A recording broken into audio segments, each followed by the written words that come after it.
Drones have been part of war for many years. Simple remote-controlled aircraft were tested as early as World War I. But the conflict in Ukraine has seen their use grow significantly. They are no longer just for special tasks. Now, they are key weapons on the battlefield. One of the most effective weapons in the Ukraine war is the small, low-cost first-person view drone.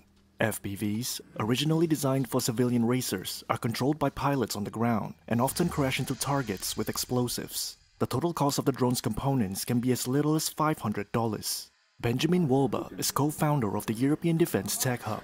So we have very cheap FPV drones costing just a couple hundred or $1,000, taking out very expensive, very bespoke systems such as tanks, fighter jets, helicopters. When you look at studies where combat kills come from, 70 to 80% of kills and injuries come from FPV drones. Ukrainian soldiers say drones force tanks and heavy vehicles to stay farther back from the front. There are so many now that it's hard to move safely in trenches or bring supplies. If you're a large group of people, you're a very easy target. Drones can hit you very easily. What do Ukrainians and Russians do at the moment? They advance in very small groups, 2-3 people.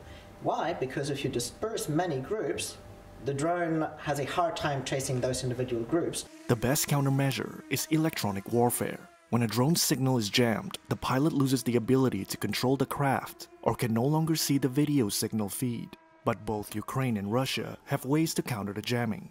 So you're attaching a fiber optic cable on an FPV drone, and now you can transmit data through that fiber optic cable back to the operator. And the cable, it's on a spool, and it literally can extend 5, 10, by now 20 or even 50 kilometers. And the main benefit really being you do not need to rely on a radio link, which can be spoofed or jammed.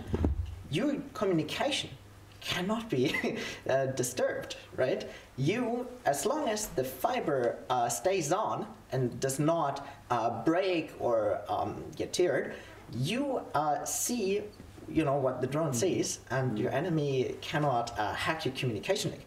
In response to the challenges posed by electronic warfare systems, Ukraine and Russia are now racing to develop AI-guided drones. They find and hit targets on their own without needing a constant signal from the pilot.